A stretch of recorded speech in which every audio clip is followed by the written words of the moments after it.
The conference hall buzzed with the chittering and clicking of a dozen different alien species. Sarah Chen sat near the back, her biosynthetic mask itching slightly against her real skin beneath. The disguise was perfect, at least according to the intelligence division. She looked like a Vexian trader, complete with the purple-gray skin, the extra set of arms, and the distinctive ridge running down her spine. She had practiced the movements for months, learned to walk with the characteristic shuffle, to tilt her head at the right angle when listening. Now she sat among 200 aliens, and not one of them suspected that a human had infiltrated their gathering. The Galactic Council had been very careful about this seminar. The invitations had gone out through encrypted channels, marked for species eyes only. The topic was listed simply as Strategic Defense Considerations, but Sarah's handlers had intercepted enough chatter to know what it really meant. This was a workshop on how to kill humans. After 3 years of tense first contact, after dozens of skirmishes along the frontier worlds, the galaxy had apparently decided that humanity was a problem that needed a solution, a permanent one. Sarah adjusted the translation device in her ear, careful to make the gesture look natural. The Vexians were known for fidgeting with their sensory equipment, so it would not draw attention. Around her, the various aliens settled into their seats. She recognized most of the species from her training. The tall, insectoid creche with their compound eyes and clicking mandibles. The blob-like Uthani who communicated through color changes in their translucent bodies. The Dorvan with their scaled skin and forked tongues. Even a few of the rare stellar communion, beings of pure energy contained in crystalline matrices. All of them were here to learn how to exterminate her species. The lights dimmed, and a figure stepped onto the stage. It was a creche commander, its exoskeleton decorated with military insignia that Sarah had learned to recognize.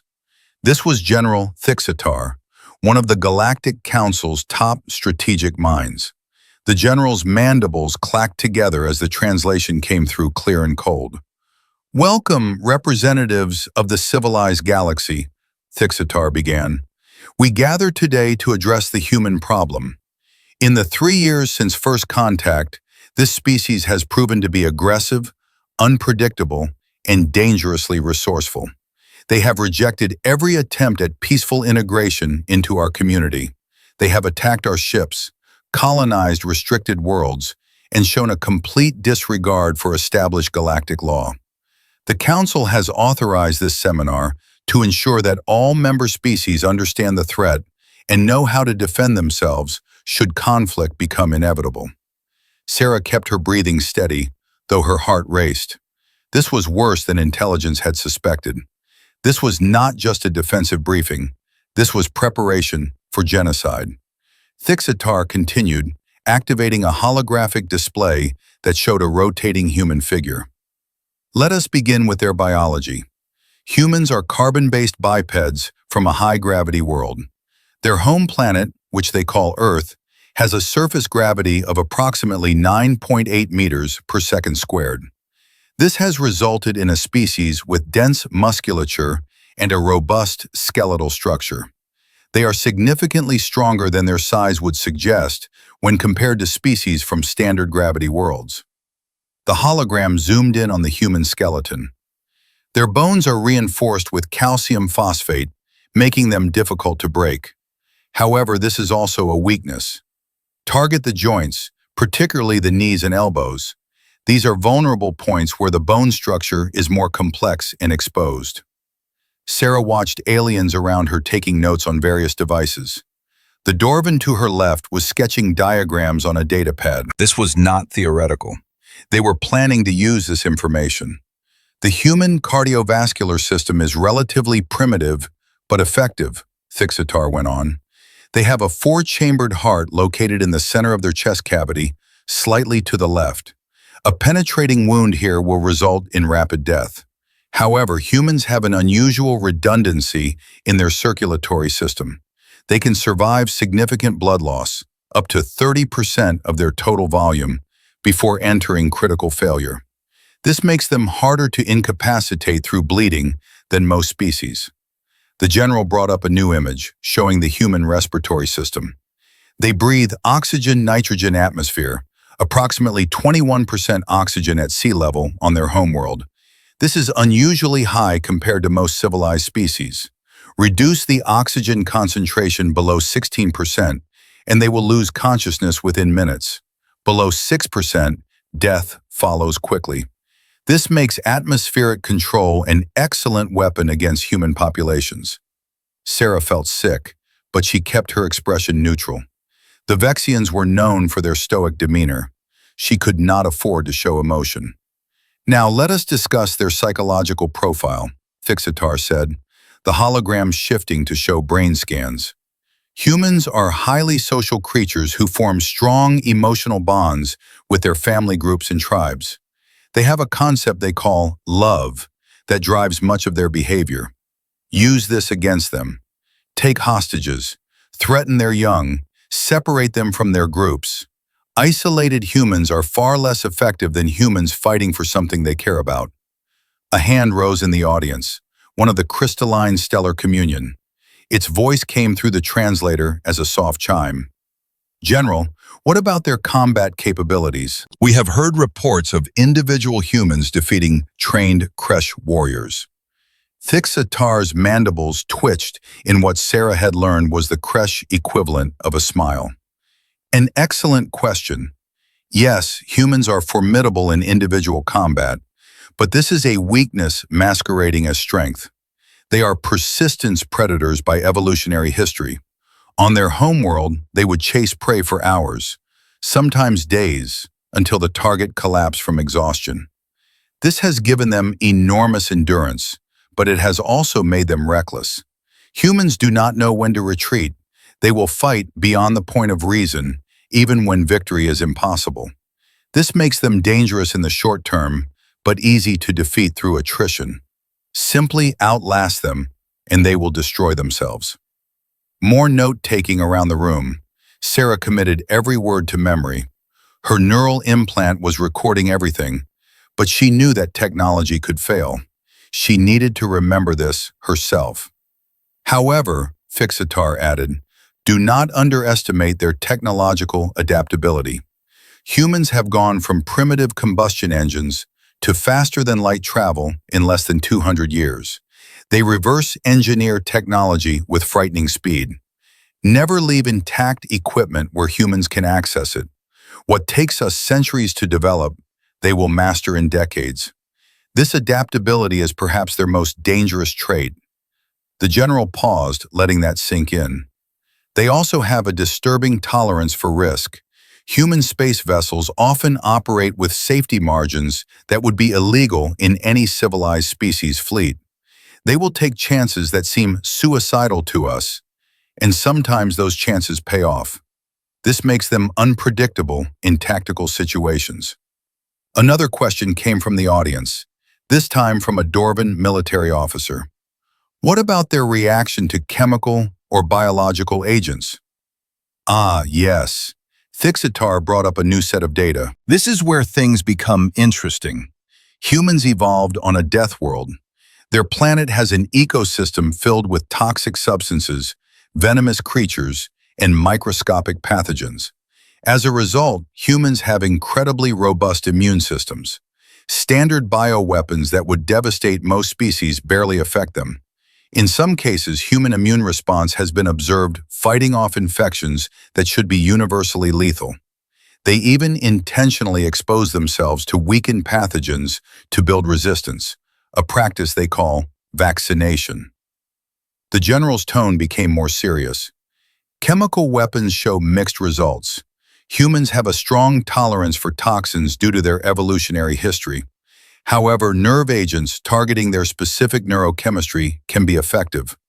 The compounds designated as VX and sarin in human terminology work well, as do certain paralytic agents. But remember, humans have developed countermeasures for most chemical weapons. They carry protective equipment and antidotes. You must catch them unprepared. Sarah's mind raced through scenarios. This information was invaluable, not just as intelligence, but as a warning. Earth needed to know how seriously the galaxy was taking the threat of humanity. But more than that, Sarah was beginning to see something the General did not.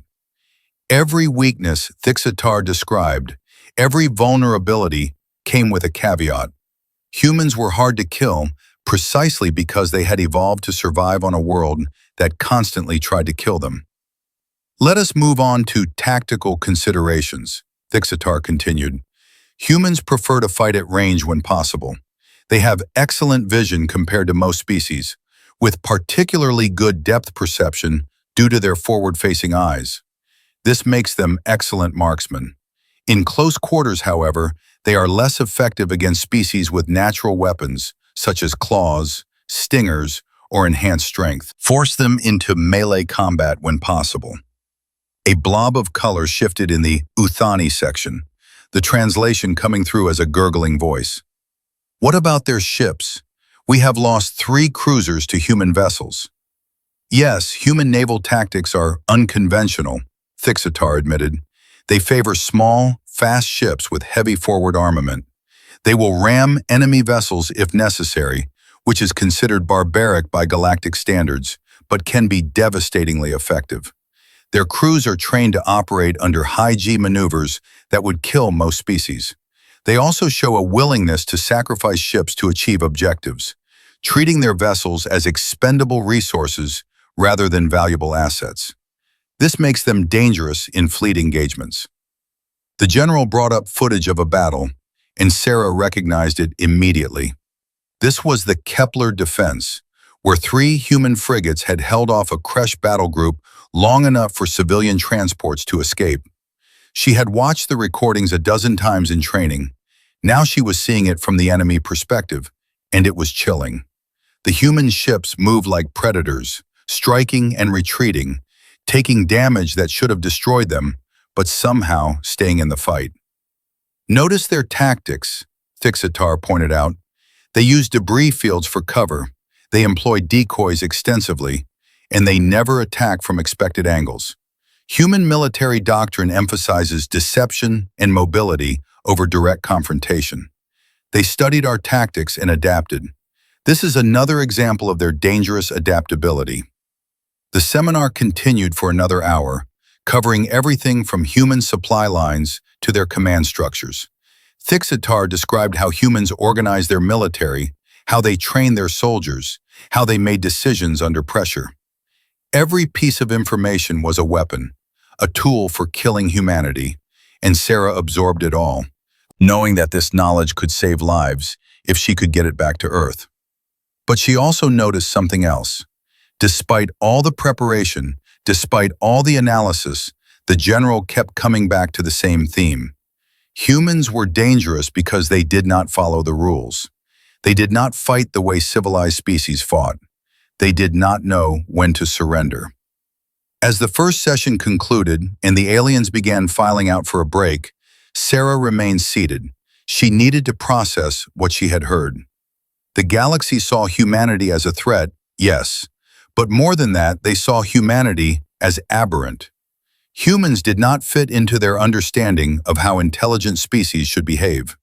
And that fundamental misunderstanding, Sarah realized, might be humanity's greatest advantage. She stood slowly, joining the flow of bodies leaving the conference hall.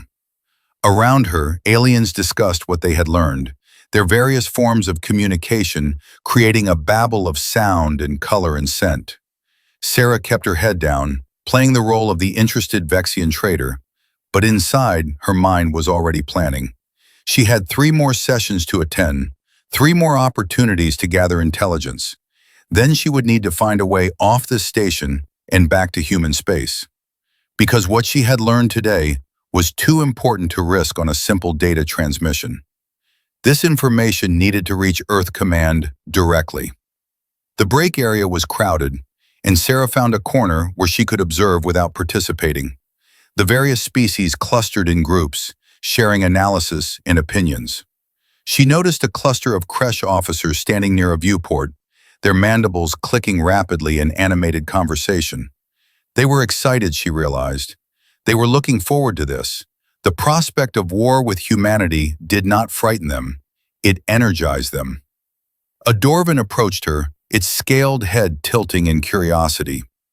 "Traitor Vexashala," it said, using the name from her false identity. "Your thoughts on the general's presentation?" Sarah had to think fast. What would a Vexian traitor say? Someone interested in profit, not politics. "Concerning," she replied, keeping her voice neutral. "War disrupts commerce. I hope it does not come to conflict." The dwarven's forked tongue flicked out, tasting the air. "But surely you see the necessity? Humans cannot be allowed to continue their expansion unchecked. They are too dangerous, too unpredictable. Better to deal with them now before they become even stronger." "Perhaps," Sarah said carefully, "though I wonder if we are not underestimating their response. Cornered predators are at their most dangerous." The dwarven considered this, then nodded slowly. "A fair point, but that is why we are here, is it not? To learn how to corner them properly." It moved away, leaving Sarah alone again with her thoughts. She looked out the viewport at the stars beyond. Somewhere out there, maybe 100 light-years away, was Earth. Home. The planet that had birthed humanity and sent them out into a galaxy that apparently wanted them dead. Sarah thought about the general's words, about humans being persistence predators who did not know when to quit. There was truth in that. Humanity had faced extinction events before on Earth. Ice ages, asteroid impacts, volcanic winters, and every time humans had survived through sheer, stubborn refusal to die. They adapted, they learned, they endured. The galaxy thought it understood humanity's weaknesses. They had studied human biology, human psychology, human tactics. They had compiled all this information into a neat presentation on how to kill humans efficiently. But they had missed something crucial. Humans were at their best when things were at their worst. Every disaster in human history had not broken them, but had instead forged them into something harder, something more determined. The galaxy was planning to put humanity under pressure, to test their limits, to push them to the breaking point. And they had no idea what they were about to unleash. A chime sounded, signaling the end of the break. Sarah made her way back to the conference hall, surrounded by aliens who thought they were learning how to eliminate the human threat. But Sarah was learning something too. She was learning that the galaxy had made a fundamental mistake. They thought humans were the problem. They did not realize that humans were already the solution, adapted and evolved for survival in ways these comfortable, civilized species could barely comprehend. The seminar was meant to prepare the galaxy for war with humanity. Instead, it was showing Sarah exactly how unprepared they really were, and that knowledge would make all the difference in the days to come. The second session began with a presentation on human settlements and infrastructure. A stellar communion named Brightness Upon Waters took the stage, its crystalline form pulsing with soft light as it spoke. "Human colonies follow predictable patterns," it explained, projecting images of various human worlds. "They favor planets with high gravity and dense atmospheres, conditions most species find uncomfortable. This is both a strength and weakness. It concentrates their population in locations we can avoid, but it also makes them difficult to dislodge once established." Sarah studied the images carefully. These were surveillance photos of human colonies, some of which she recognized. New Shanghai on Kepler 442b, Novo Brazil on Proxima Centauri c, New Lagos on Ross 128b. The galaxy had been watching humanity's expansion closely. They knew where every human settlement was located. "Human cities are typically built with defense in mind," Brightness Upon Waters continued. "Even civilian structures incorporate reinforced materials and redundant systems. This is because humans expect disaster. They plan for their buildings to survive earthquakes, storms, and attacks. Every human colony has underground shelters capable of sustaining the population for extended periods. This makes orbital bombardment less effective than it would be against other species' settlements." A question came from a Kresh observer. "What about cutting off their supply lines? Humans require regular shipments of food and materials, do they not?" They do, the stellar communion agreed. But here we encounter another peculiarity of human behavior. Humans are paranoid about supply security. Every colony maintains stockpiles of food, water, and medicine sufficient for months, sometimes years.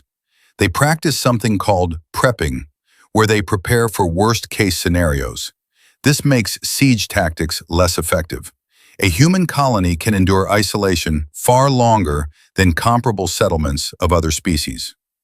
Sarah felt a strange sense of pride hearing this.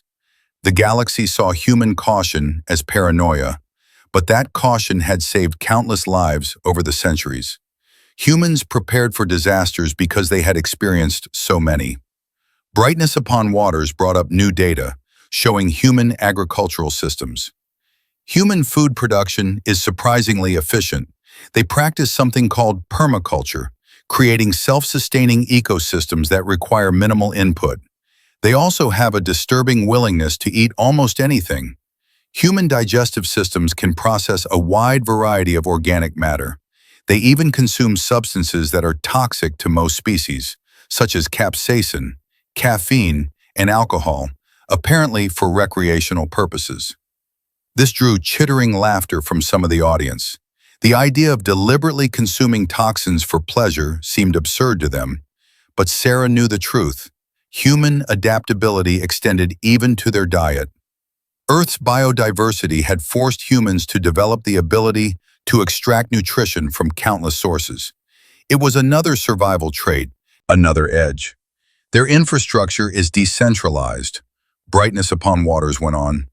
Unlike civilized species who build efficiently around central hubs, humans spread their critical systems across multiple locations. They call it redundancy. Every human colony has multiple power generation sites, multiple water treatment facilities, multiple communication arrays. Destroying one does not cripple the whole.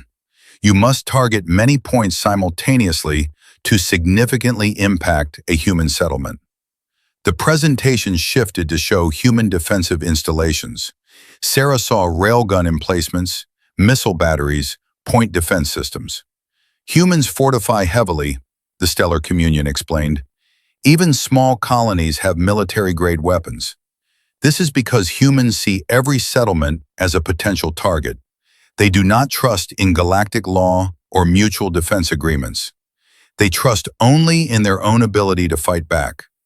More images appeared, showing human ships and weapons. Note the simplicity of their designs, Brightness Upon Waters said. Where we use elegant gravitational drives and quantum shield matrices, humans use brute force. Their ships are powered by controlled nuclear explosions. Their weapons are often just projectiles accelerated to high velocity. This technological primitiveness makes them seem inferior, but it has advantages. Human weapons are easy to manufacture, easy to repair, and difficult to disable with electromagnetic warfare. A railgun will function even when sophisticated energy weapons fail. Sarah had heard this criticism before. The galaxy thought human technology was crude, but that supposed crudeness was actually ruggedness. Human engineers designed for the worst possible conditions because humans expected to face the worst possible conditions. Let us discuss their communication networks, Brightness Upon Waters continued. Humans use a combination of quantum entanglement communicators for long-range and electromagnetic transmissions for local networks. However, they also maintain backup systems using primitive radio waves and even physical couriers. This layered approach makes it extremely difficult to completely cut off human communication. Jam one system, and they switch to another. A Dorvan officer raised a scaled hand. Surely we can infiltrate their networks, insert viruses or false information. Attempted, Brightness Upon Waters replied, its crystalline structure pulsing with colors that the translator rendered as frustration. Human computer security is paranoid and effective. They assume every system is compromised and design accordingly. They use air-gapped networks for critical infrastructure, meaning these systems are not connected to any external network. They employ multiple layers of encryption. and they change protocols frequently. Moreover, humans have developed artificial intelligence systems specifically to detect and counter cyber warfare. These AI are disturbingly effective. Sarah knew about the AI systems. She had been trained by them. Humanity had learned early that in a galaxy full of advanced civilizations, cybersecurity was not optional. Human networks were fortified like human colonies, with redundancy and paranoia built into every layer. The presentation moved to human medical capabilities. Human medicine is both primitive and surprisingly advanced, Brightness Upon Waters said. They still use chemical compounds in physical surgery rather than our nanite-based healing systems. However, human doctors are trained to operate under extreme conditions with limited resources. A human medic can perform life-saving procedures with tools that would be considered inadequate by civilized standards. This makes their medical personnel valuable assets in combat situations. Images of battlefield medicine appeared on the screen, showing human medics working in war zones. Humans have a saying, the Stellar Communion continued, no one left behind. They will risk multiple lives to recover wounded individuals. This seems irrational from a military standpoint, but it serves a psychological purpose. Human soldiers fight harder knowing they will not be abandoned. This cultural trait makes humans more cohesive in combat, but also provides a tactical opportunity. Wounded humans can be used as bait to draw in rescue attempts. Sarah felt anger flare inside her, but she kept it suppressed. They were discussing using wounded soldiers as traps, and they said it so casually, as if it were just another tactical consideration. This was the civilized galaxy at its finest, planning atrocities with academic detachment. Now, regarding human population centers, Brightness Upon Waters said, the hologram showing a map of Earth. The human homeworld contains approximately 9 billion individuals concentrated in urban areas. High-yield weapons deployed against major cities could eliminate billions in the first strike. However, this comes with significant complications. Sarah's blood ran cold. They were discussing the mass murder of humanity's homeworld. This was not defense. This was genocide. First, the Stellar Communion continued. Earth is heavily defended. The humans have constructed orbital defense platforms, minefields, and a fleet dedicated solely to protecting their homeworld. Any attack on Earth would require significant military commitment. Second, attacking Earth would galvanize human resistance.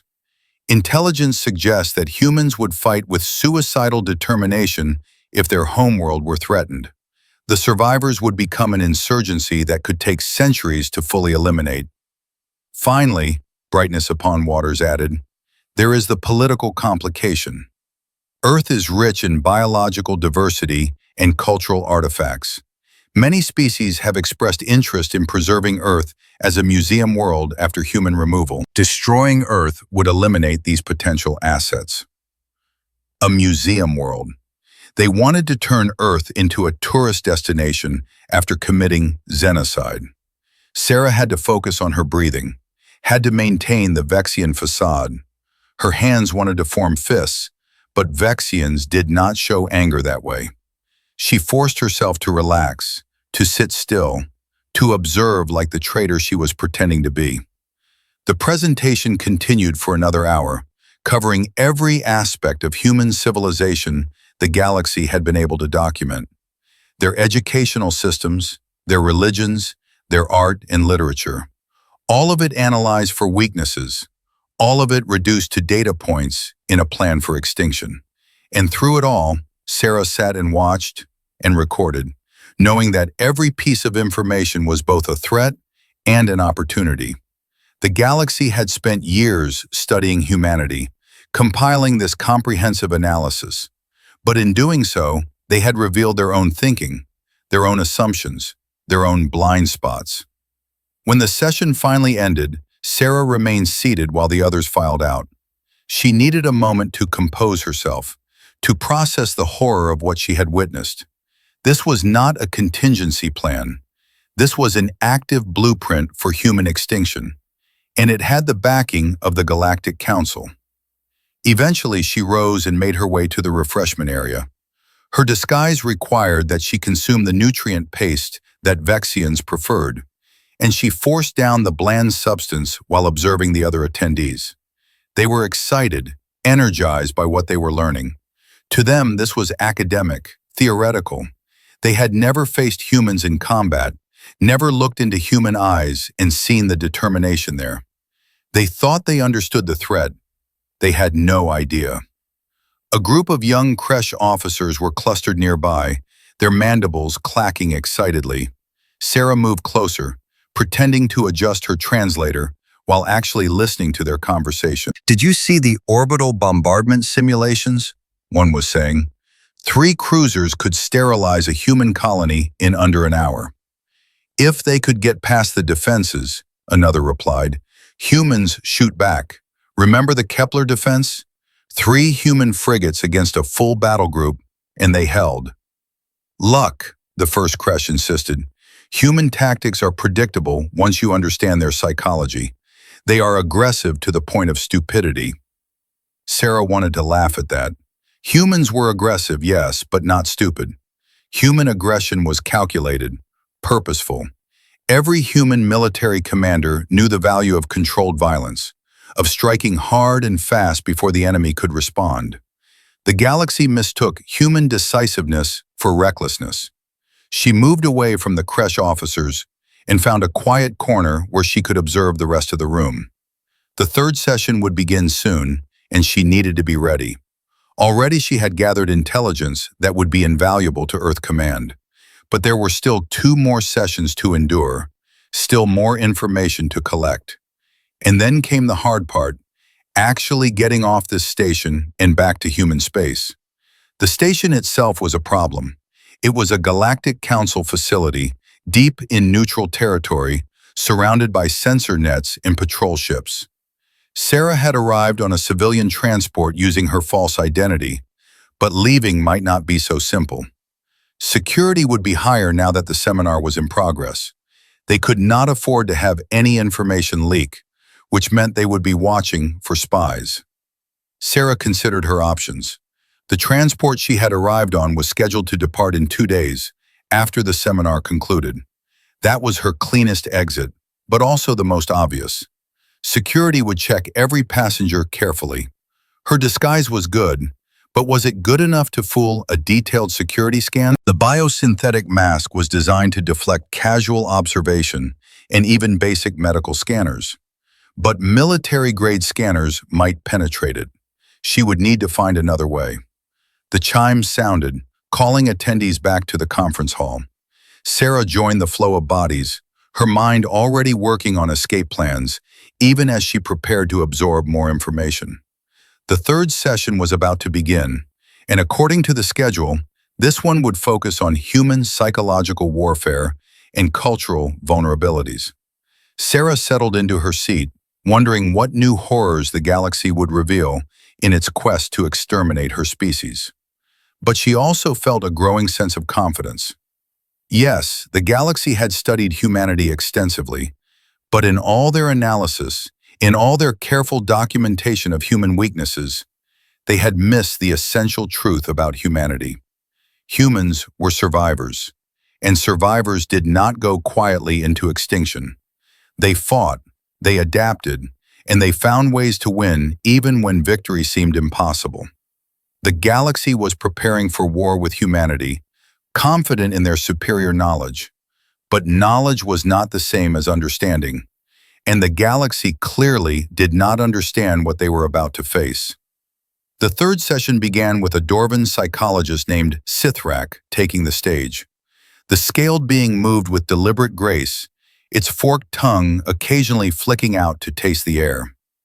"Understanding human psychology is crucial to defeating them," Sithrak began. "Humans are emotionally volatile compared to most civilized species.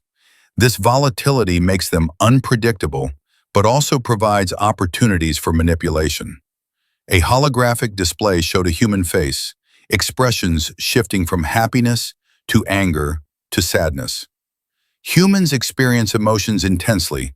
They form deep attachments to family members, romantic partners, and even abstract concepts such as honor or justice. These attachments make them vulnerable to psychological warfare. Threaten what they love, and they will act irrationally. Their decision-making becomes compromised by emotion. Sarah watched the demonstration, recognizing the strategy immediately. The galaxy planned to use humanity's capacity for love as a weapon against them. It was both insulting and frightening. They saw human emotion as a weakness, when in fact, it was one of humanity's greatest strengths. Humans fought harder for things they loved than for abstract strategic goals. Humans have a concept they call heroism, Sithrak continued. They idolize individuals who sacrifice themselves for others.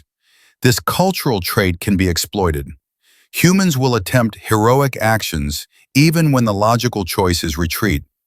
Present them with scenarios where heroism seems possible, and they will take risks that endanger themselves and their units. The psychologist brought up historical examples, battles where human soldiers had made last stands or suicide runs. Sarah recognized some of them. The Battle of Thermopylae, the Alamo, the Siege of Leningrad.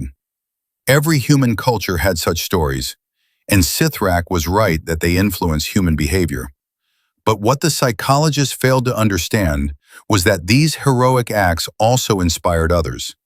One human sacrifice could motivate thousands more to fight harder, to push further, to never surrender. Human guilt is another exploitable emotion, Sithrak went on. Humans feel responsible for the welfare of others, even strangers. They will endanger themselves to save individuals they have never met. This makes them vulnerable to hostage situations and civilian casualties. Show them suffering, and they will respond emotionally rather than strategically. More examples appeared on the screen, showing human rescue operations and peacekeeping missions. Notice how humans will commit significant resources to save small numbers of individuals, Sithrak pointed out. They rescued a single ship captain from pirates, deploying naval assets worth billions of credits. They evacuated civilians from disaster zones even when the strategic value was minimal. This inefficiency can be used against them. Create situations requiring rescue, and humans will respond, stretching their forces thin. A stellar communion in the audience pulsed a question through its crystalline matrix. What about human fear? Can it be weaponized? An excellent question, Sithrak replied. Human fear responses are complex. Humans evolved as both predators and prey, which gives them a unique relationship with fear. They experience it intensely, but can also overcome it through training and willpower. Humans have a saying, courage is not the absence of fear, but acting despite it. The psychologist's tongue flicked out thoughtfully. However, there are specific fears that humans find particularly difficult to overcome. They fear suffocation, drowning, and being buried alive. These primal fears bypass their rational minds and trigger panic responses. Environments that induce these fears can break human morale more effectively than direct combat. Sarah filed that information away. It was good to know what tactics the enemy might use, even if the knowledge was disturbing. The galaxy had really done its homework. They understood human psychology better than she had expected. Humans also fear isolation, Sithrak continued. They are social creatures who suffer psychological damage when separated from others for extended periods. Solitary confinement is considered torture by human standards. Use this. Separate captured humans from each other. Deny them social contact. This will break their mental resistance far more effectively than physical torture. The presentation shifted to show human religious and cultural practices. Humans are deeply superstitious, Sithrak explained. They believe in gods, spirits, and supernatural forces, despite having no scientific evidence for such things. This indicates a species-wide psychological need for meaning and purpose. Undermine their belief systems, and you undermine their will to fight. Sarah almost laughed at that. The galaxy saw human faith as superstition, as weakness. They did not understand that human faith was not about evidence. It was about hope, about finding meaning in a universe that often seemed meaningless. Take away a human's weapons, and they might surrender. Take away their hope, and they would fight with their bare hands out of sheer spite. Human tribalism is both a strength and a weakness, Sithrak went on. Humans naturally form in-groups and out-groups. They are fiercely loyal to their own tribes, but can be hostile to outsiders. This makes unified human resistance difficult to achieve. They argue among themselves constantly, divided by nationality, religion, ethnicity, and ideology. Exploit these divisions. Turn human factions against each other. Let them destroy themselves. More data appeared, showing human conflicts throughout history. World wars, civil wars, genocides. Humanity's violent past was on full display. Humans have killed more humans than any external threat has, Sithrak noted. They are capable of extreme cruelty toward their own kind. This suggests that human unity is fragile. Apply the right pressure, and human civilization will fragment. But Sarah knew something the psychologist did not. Yes, humans fought among themselves, but they also had a pattern of uniting against external threats. Nothing brought humans together faster than a common enemy. The galaxy was planning to become that enemy, and when they did, they would see human unity like never before. 9. Let us discuss human trauma responses, Sithrak said. Humans who experience extreme stress can develop a condition called post-traumatic stress disorder. This causes flashbacks, nightmares, and impaired psychological function. Human soldiers exposed to prolonged combat often develop this condition, reducing their effectiveness. Therefore, extended campaigns against humans will gradually degrade their military capability as more soldiers become psychologically compromised. Sarah thought about the soldiers she had known who suffered from PTSD. Yes, it was real, and yes, it was debilitating. But humans had also developed extensive treatment programs, support networks, and coping mechanisms. Trauma did not destroy humans. Often it made them more determined, more focused on preventing others from experiencing similar pain. Human children are particularly valuable targets from a psychological warfare perspective, Sithrak continued, and Sarah felt her blood run cold. Humans prioritize child safety above almost all other concerns. Threaten human children, and adult humans will become irrational and desperate. They will make poor strategic decisions to protect their young. The psychologist showed images of human families, children playing, parents caring for infants. The human reproductive cycle is slow compared to most species. They typically produce 1 or 2 offspring at a time, and these offspring require years of care before reaching maturity. This means every human child represents a significant investment. The loss of children is psychologically devastating to human communities. Sarah wanted to leave, wanted to walk out of this chamber of horrors, but she forced herself to stay, to listen, to remember. Earth needed to know what the galaxy was planning. These were not abstract strategic discussions. These were plans for atrocities, and they were being delivered with academic detachment by creatures who considered themselves civilized. Human artistic expression is another psychological vulnerability, Sithrak went on, apparently oblivious to the horror of the previous topic, or simply not caring. Humans create art, music, literature, and other cultural artifacts. They attach emotional significance to these creations. Destroying human cultural sites causes psychological damage disproportionate to the military value of the destruction. Target human museums, monuments, and historical sites. This demoralizes human populations and demonstrates the futility of resistance. The presentation continued, methodically dissecting every aspect of human psychology that could be weaponized. Human pride, human anger, human grief. All of it cataloged, all of it analyzed, all of it reduced to tactical opportunities.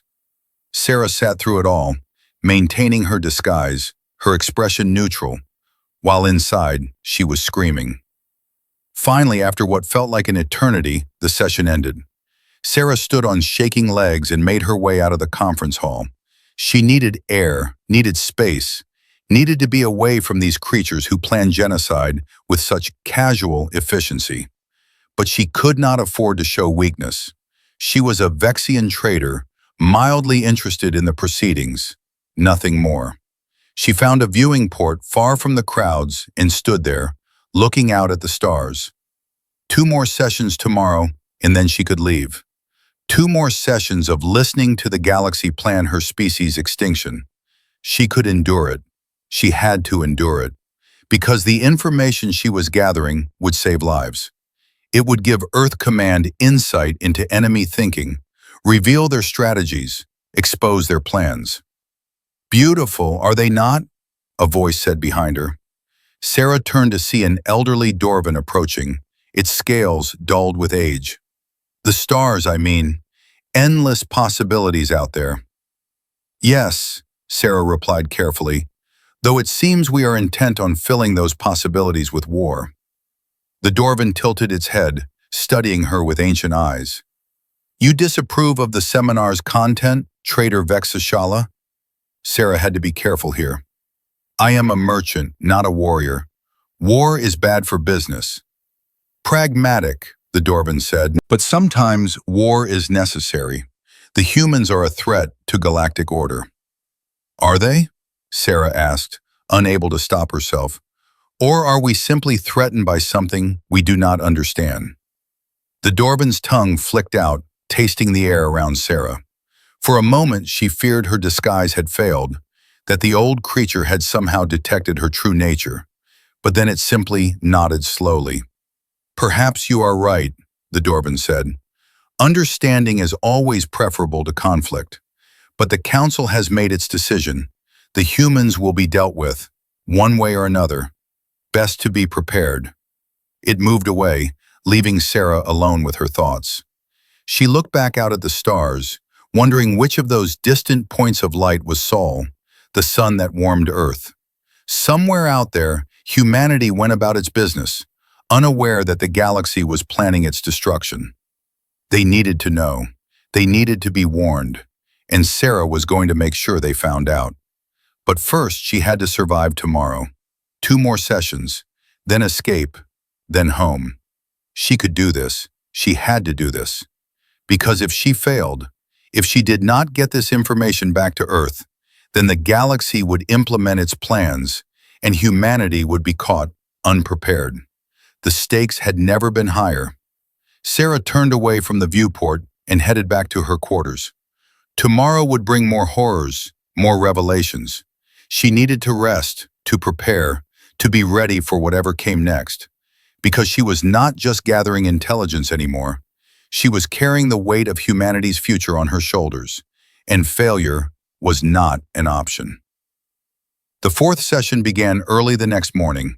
Sarah had barely slept, her mind racing with everything she had learned.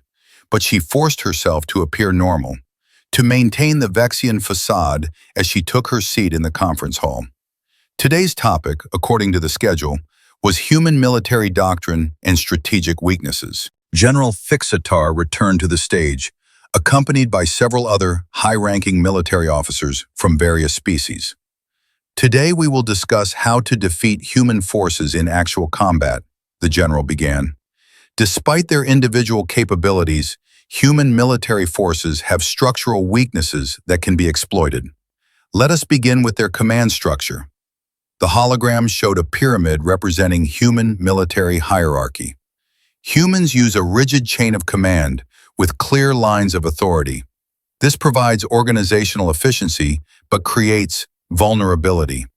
Eliminate senior officers and human units become disorganized. They train for this eventuality, of course, but there is always a period of confusion when leadership changes. Strike during this confusion. A Kresh tactical officer stood to comment. "Our forces encountered this at the Rigel outpost. We eliminated the human commander, expecting the unit to collapse. Instead, a junior officer assumed command and led an effective counterattack. How do we account for this? A good question, Thixitar replied. Humans train their junior officers to assume command if necessary. This is part of their redundancy obsession. However, junior officers lack experience and confidence. They make more mistakes than seasoned commanders. Target the chain of command repeatedly. Force them to constantly promote inexperienced officers. Eventually, the quality of leadership will degrade. Sarah thought about the officers she had served with. Yes, junior officers were less experienced, but they were also adaptable and eager to prove themselves. The galaxy was underestimating human junior leadership, seeing inexperience as weakness when it could also mean fresh perspectives and innovative tactics. Human logistics are another vulnerability, Thixitar continued. Human military forces require enormous amounts of supplies: food, ammunition, fuel, spare parts. They cannot operate without regular resupply. Cut their supply lines, and human forces will be forced to retreat or surrender within days. The hologram showed supply routes and logistics networks. Notice how humans rely on predictable supply convoys, the general pointed out. They protect these convoys, but protection diverts forces from combat operations. Force humans to choose between defending their supply lines and pressing attacks. Either choice weakens them. Another officer, a stellar communion, pulsed a question. What about human siege tactics? We have reports of human forces sustaining operations while cut off from supply. Anomalous cases, Thixitar dismissed. Humans can improvise for short periods using local resources, but this is unsustainable. Extended sieges will always favor the besiegers. Humans cannot maintain combat effectiveness indefinitely without proper logistics. Sarah knew the general was both right and wrong. Logistics were crucial, but humans had proven surprisingly capable of operating with limited resources. Earth's military history was full of examples of forces holding out against impossible odds, surviving through ingenuity and determination. The galaxy saw this as unsustainable. Humans saw it as Tuesday. Let us discuss human tactical doctrine, Thixitar said. Humans favor combined arms warfare, using different unit types in coordinated attacks. Infantry, armor, air support, artillery, all working together. This requires extensive communication and coordination. Jam their communications, and their sophisticated tactics fall apart. The presentation showed recordings of human military operations, units moving in practice coordination. Study these movements, the general instructed. Human tactics are drilled repeatedly until they become automatic. This creates predictability. Once you understand human tactical patterns, you can anticipate their moves and counter them effectively. Sarah watched the recordings and saw something different. Yes, humans drilled their tactics, but she also saw flexibility, saw units adapting to changing circumstances. The galaxy saw patterns. Sarah saw improvisation within structure. That was the human way. Learn the rules, then know when to break them. Human technology gives them advantages in certain areas, Thixitar admitted. Their kinetic weapons are powerful, and their armor is robust. However, their energy-shielding technology is primitive. High-energy weapons can overwhelm human shields. Plasma cannons, particle beams, and gravitational weapons are all effective against human vessels and fortifications. More tactical data appeared, showing human ship designs and their defensive capabilities. Human ships are built for durability rather than elegance, the general continued. They have redundant systems, multiple layers of armor, and compartmentalized designs. This makes them hard to destroy with single strikes, but it also makes them slower and less maneuverable than our vessels. Use superior speed and agility to outflank human ships. A Dorvan fleet commander raised a question. What about human electronic warfare capabilities? We lost 2 ships at Tau Ceti to what appeared to be coordinated cyber attacks. Ah, yes. Thixitar's mandibles clicked thoughtfully. Human cyber warfare is surprisingly sophisticated. They use AI-assisted systems that can adapt to countermeasures in real time. This is an area where humans have parity with galactic standard technology. My recommendation is to avoid electronic warfare engagements with human forces when possible. Fight them in physical space where our advantages are clearer. Sarah filed that away. The galaxy respected human cyber warfare capabilities. That was good to know. It also suggested that humanity's AI development, despite being relatively recent, was competitive with species that had been refining the technology for millennia. Score 1 for human adaptability. Human morale is a critical factor, Thixitar went on. Humans fight harder when defending their territory than when attacking. Force them to be aggressors. Bait them into offensive operations, where their moral certainty is less clear. Humans question their actions more readily when they perceive themselves as the aggressors. The general showed examples of human military campaigns, contrasting defensive and offensive operations. Notice the difference in intensity. Humans defending their homes fight with near-suicidal determination, but humans conducting invasions show more hesitation, more restraint. They doubt themselves. Exploit this. Sarah thought about human history. The general was right about defensive determination, but he was wrong about human hesitation in offense being universal. Humans could be absolutely brutal when they believed their cause was just. And if the galaxy attacked humanity, if they implemented these genocide plans, then any human counterstrike would be perceived as justified defense. The galaxy was creating the very scenario where human moral hesitation would evaporate. We must also consider human innovation, Thixitar said, his tone becoming more serious. Humans adapt and improve their technology rapidly. Tactics that work today may not work next year. They reverse engineer captured technology, develop countermeasures, and innovate new solutions with disturbing speed. Any conflict with humanity must be swift and decisive. A prolonged war will see humans closing technological gaps and potentially surpassing our capabilities in certain areas. This was the first time Sarah had heard genuine concern in the general's voice. The galaxy recognized human adaptive capacity, and it frightened them. Good, they should be frightened. My recommendation to the Council, Thixitar continued, is that any military action against humanity should be overwhelming and final. Do not give them time to respond, time to adapt, time to innovate. Strike all human colonies simultaneously. Destroy their shipyards, their research facilities, their command structures. Make it impossible for humanity to mount an effective resistance. Because if we give them an opportunity, they will make us regret it. The conference hall was silent. Every alien present understood the implications. This was not a plan for containment or deterrence. This was a plan for extermination, to be executed with maximum efficiency before humanity could respond. Sarah felt sick but kept her composure. This information had to reach Earth. Had to. The session continued with detailed tactical scenarios, simulations of attacks on human colonies and fleets. The military minds of multiple species contributed their expertise, building a comprehensive strategy for overwhelming human defenses. Sarah watched it all, memorizing every detail, every tactic, every plan. Her neural implant was recording, but she trusted her own memory more. Technology could fail. The human mind, properly trained, did not. During a break, Sarah overheard a conversation between two stellar communion officers.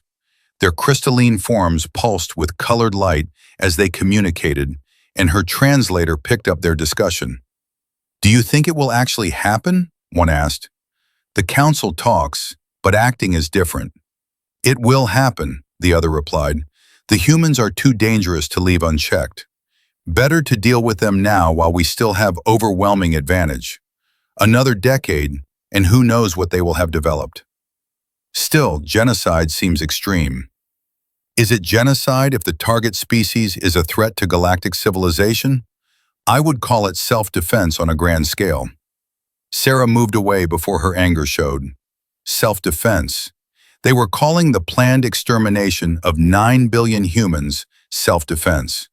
The rationalization was chilling in its efficiency. The galaxy had convinced itself that humanity was enough of a threat to justify any action, no matter how extreme. The fourth session concluded with a simulation exercise. General Thixitar presented a hypothetical scenario, a simultaneous attack on 3 major human colonies. Attendees were asked to identify weaknesses in the attack plan and suggest improvements. Sarah watched in horror as aliens enthusiastically participated, offering suggestions on how to more efficiently kill humans. Use biological agents to bypass shields. Target life support systems in habitats.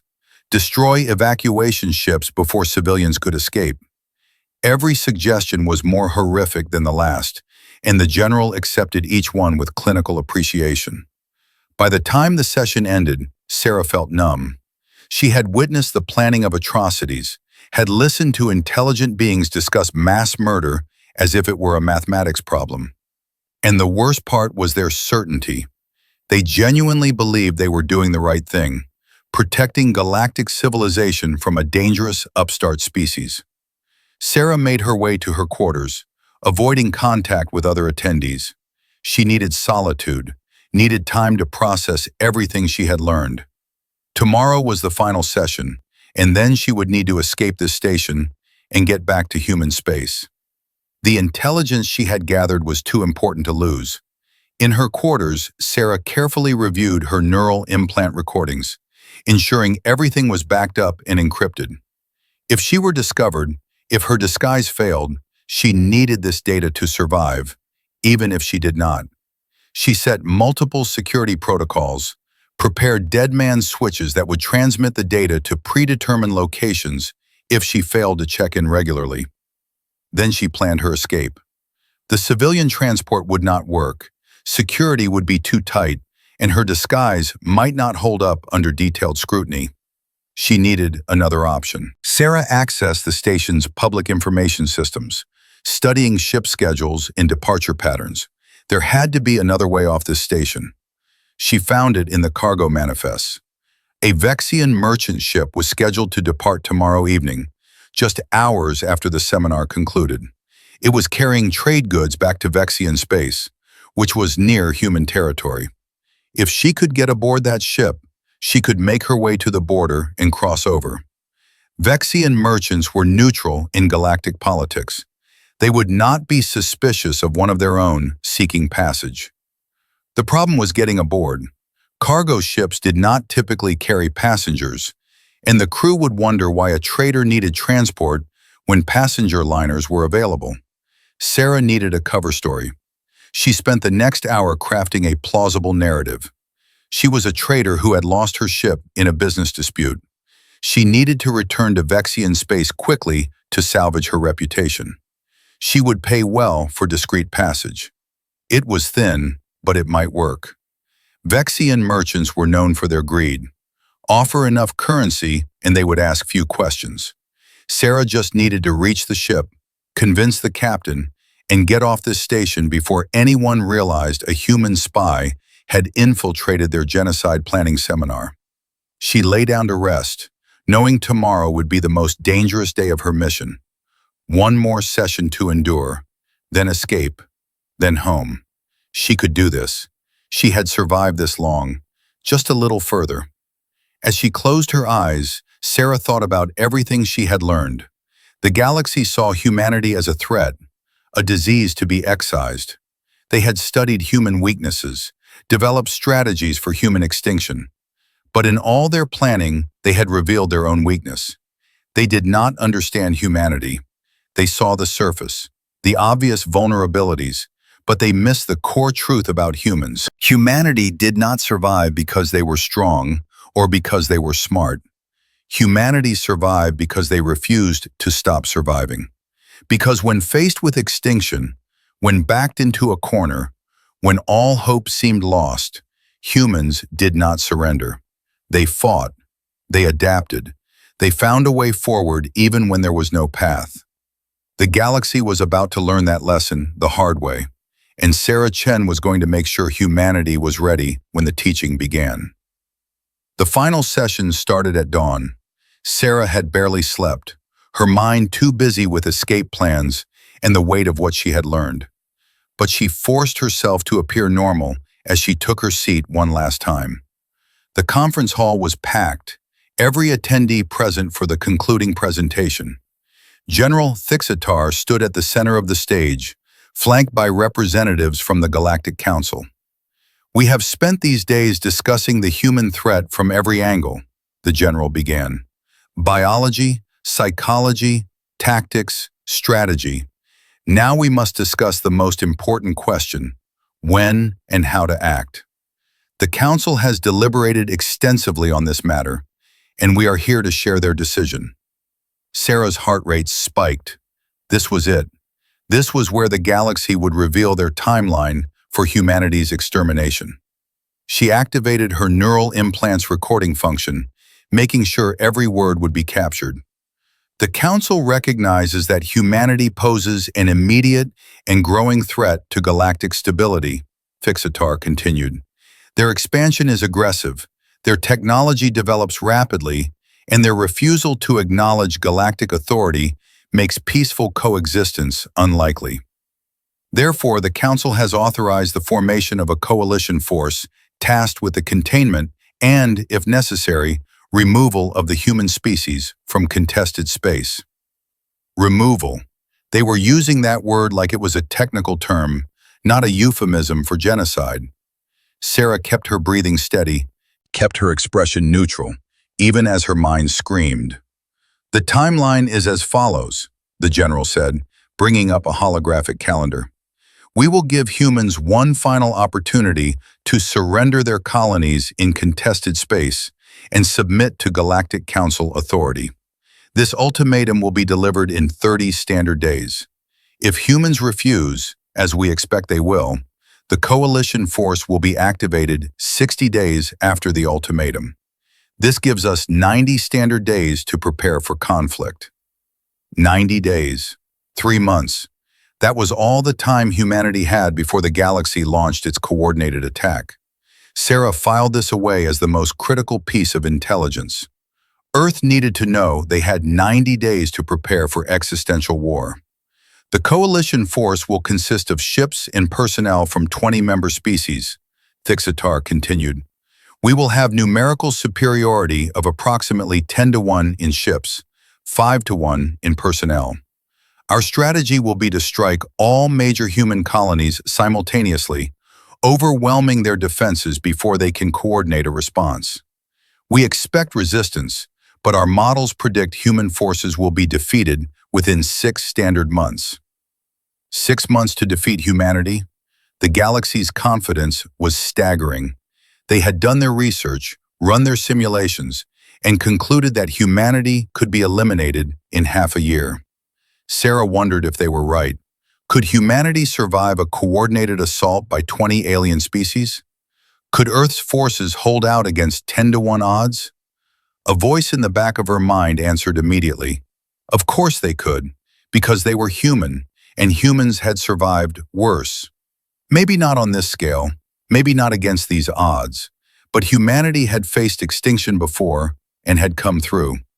They would find a way. They always found a way. "Now let us address potential complications," Thixitar said.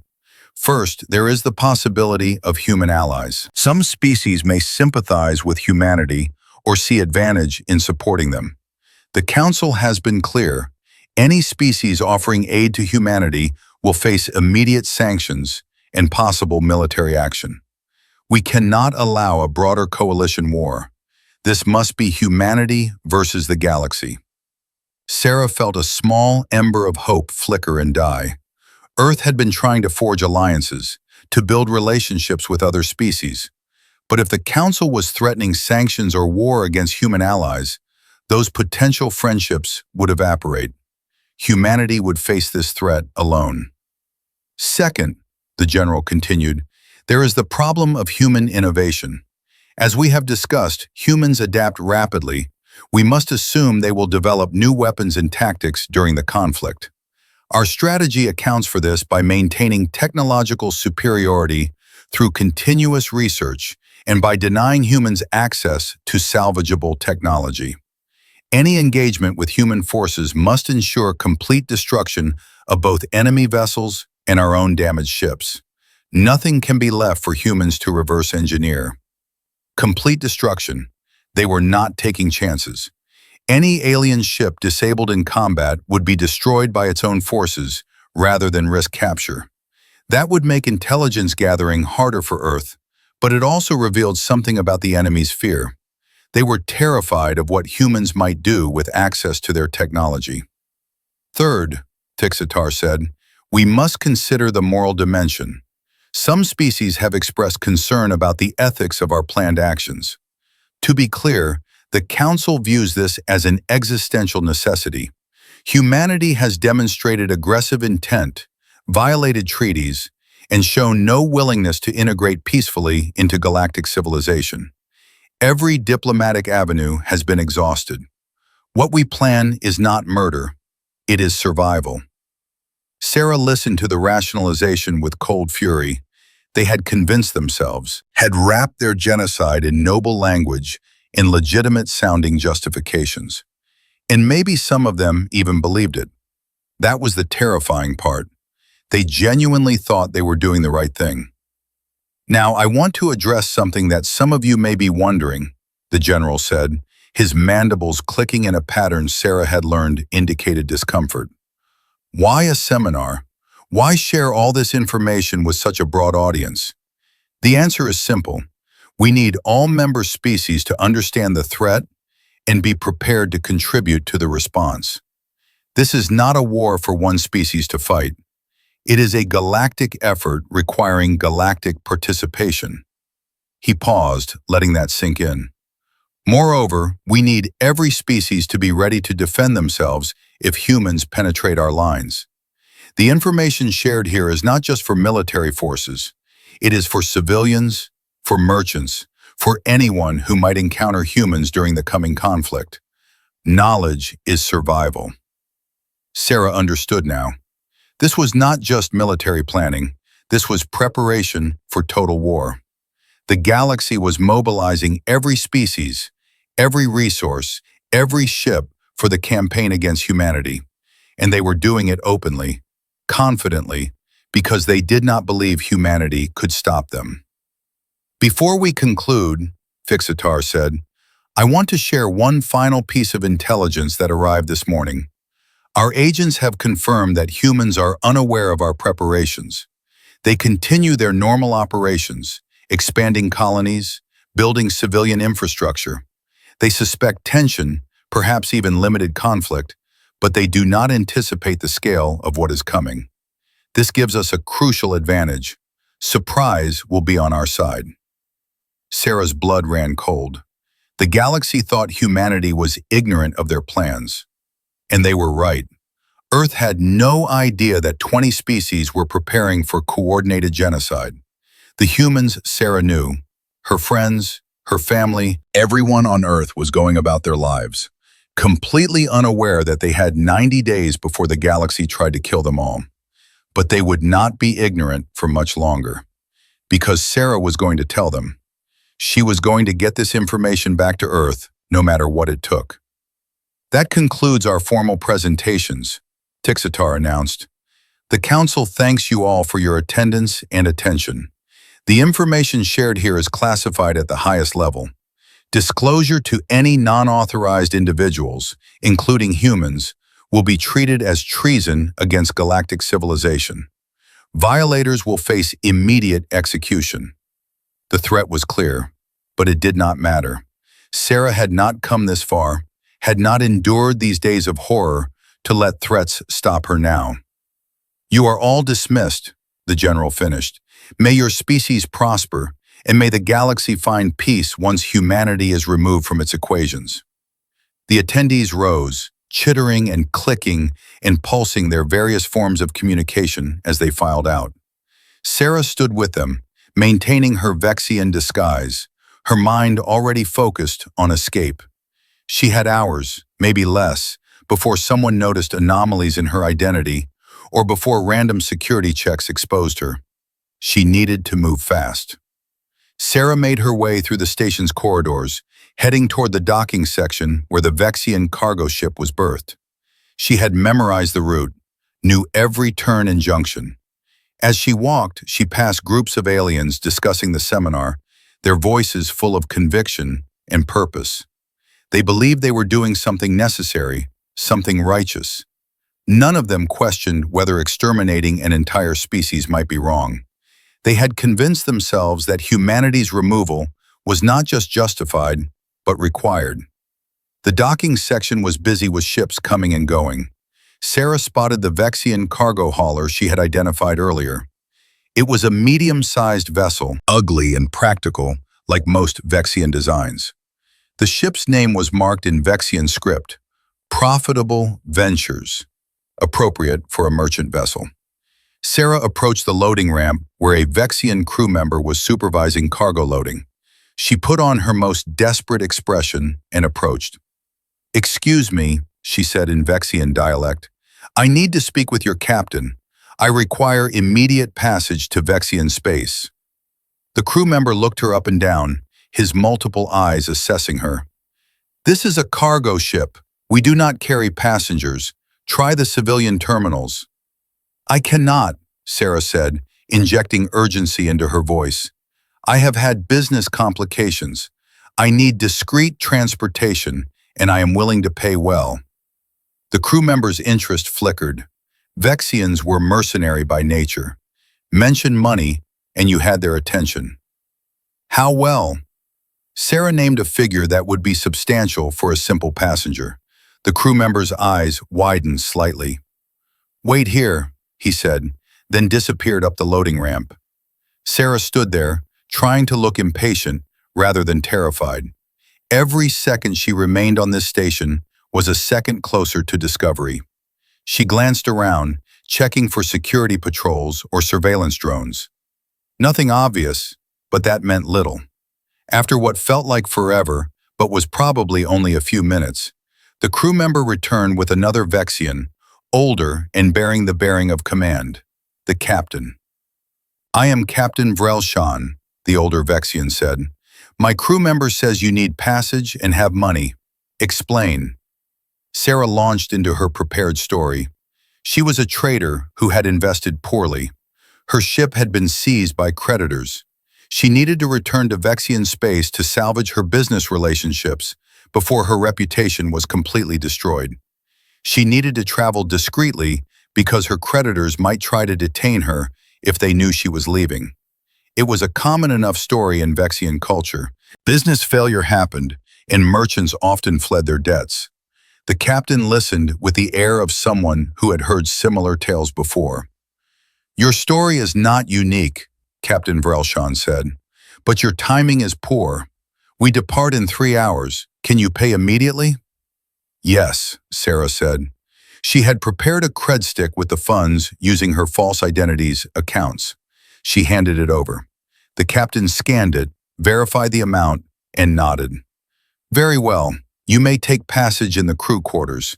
Keep to yourself and do not interfere with operations. We will arrive at Vexian space in 5 standard days.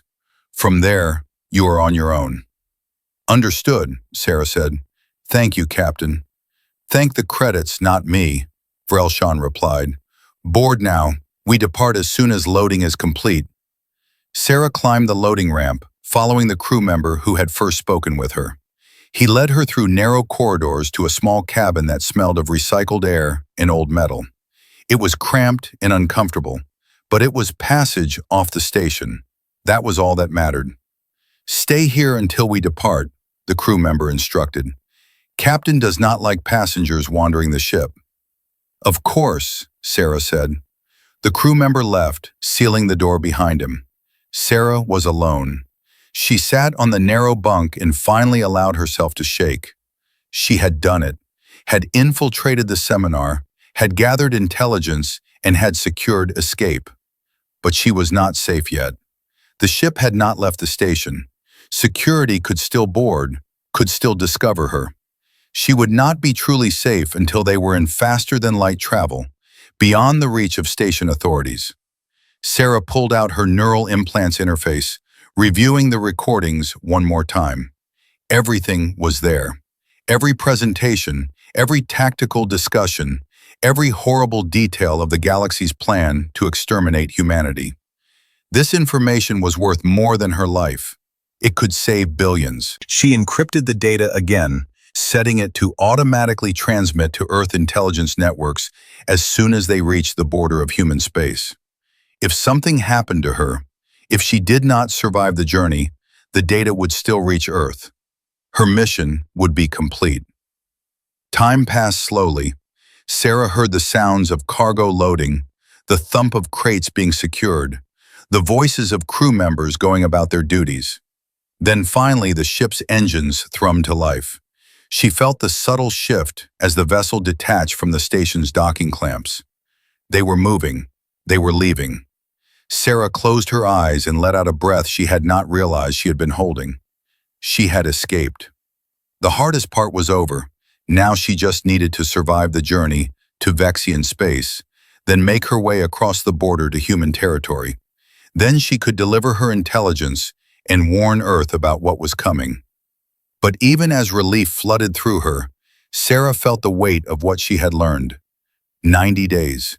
Humanity had 90 days before 20 species launched a coordinated attack meant to end human civilization. 90 days to prepare for existential war. Would it be enough? Could Earth's forces ready themselves for conflict on that scale? Sarah did not know. But she knew humanity would try, because that was what humans did. They faced impossible odds, and they tried anyway. They fought even when fighting seemed futile. They survived even when survival seemed impossible. The galaxy was about to receive a lesson in human stubbornness. They had studied humanity's weaknesses, had planned their attack with meticulous detail, had convinced themselves that humans could be eliminated with minimal difficulty. But all their research, all their planning, was based on a fundamental misunderstanding.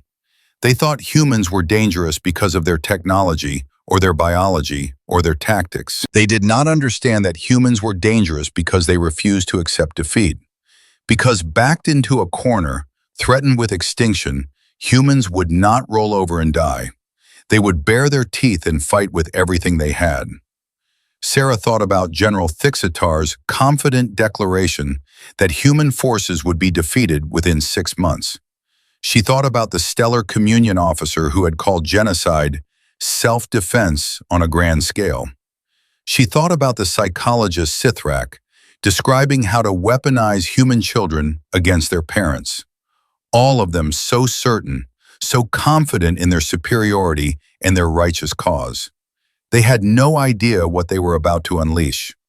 The galaxy had poked the bear, had threatened the survival of a species that had clawed its way to the top of Earth's food chain through pure, stubborn determination. And now they were about to find out why humanity's ancient ancestors had looked at mammoths and saber-toothed cats and thought, "I can take them." The ship accelerated, pushing past the station's gravity well and into open space. Soon they would enter faster-than-light travel and begin the journey to Vexian space. Sarah allowed herself to relax slightly. She was safe for now. She had time to plan her next moves, to prepare for the border crossing, to ready herself for the final leg of her journey home. But her mind kept returning to the seminar, to the casual cruelty of the galaxy's planning. They had discussed human extinction the way other beings might discuss crop rotation or trade routes. Clinical, detached, purely academic. They saw humans as a problem requiring a solution, not as people with lives and dreams and the right to exist. Sarah had always known that the galaxy was not friendly to humanity. First contact had been tense, relations strained, but she had not truly understood the depth of the threat until now. This was not political tension or economic competition. This was existential. The galaxy had decided that humanity did not deserve to exist, and they were preparing to enforce that decision with overwhelming force. But humanity had faced existential threats before. Ice ages that should have killed off the species, volcanic winters that should have ended human civilization, diseases that should have wiped out entire populations. And every time humanity had survived. Not because they were stronger or smarter or more advanced than the threat, but because they adapted. They persevered. They refused to give up even when giving up seemed like the only rational choice. The galaxy thought they understood human weaknesses. They had cataloged every vulnerability, studied every failure, analyzed every defeat in human history. But they had missed the pattern. Every human failure was followed by learning, adaptation, and eventual triumph. Humans lost battles but won wars. They made mistakes but learned from them. They fell but got back up. Sarah felt a fierce pride in her species rising within her. Yes, humans were flawed. Yes, they were violent and stubborn and often irrational. But they were also resilient and creative and utterly unwilling to accept extinction. The galaxy was about to learn that destroying humanity would not be the clean, efficient process they had planned. It would be brutal and costly and filled with surprises they had not anticipated. The ship's speakers crackled to life. Attention all hands! We are entering FTL transit in 30 seconds. Secure all loose items and ensure you are safely berthed. Sarah strapped herself into the bunk's safety harness. FTL travel was disorienting for most species, and Vexians were no exception. She felt the familiar lurch as the ship's drive engaged, reality twisting in ways that human senses were not evolved to process. Then the sensation faded, replaced by the odd stillness of faster-than-light travel. They were away, free of the station, heading toward Vexian space. Sarah had succeeded in the first part of her mission. Now came the hard part. Getting this intelligence to Earth before the 90-day countdown expired. She unstrapped herself and began reviewing her options. 5 days to Vexian space, then she would need to find transport to the border. Vexian space bordered human territory in several locations. She could take a civilian transport to one of the border worlds, then arrange passage across. It would take time, perhaps 2 weeks total. That would leave Earth with approximately 75 days to prepare. It would have to be enough. Sarah would make it enough. She had not survived the last 5 days, had not endured the psychological horror of listening to genocide being planned, just to fail now. She would reach Earth. She would deliver her intelligence, and humanity would have its chance to prepare for the coming storm. Over the next 5 days, Sarah kept to her cabin as much as possible.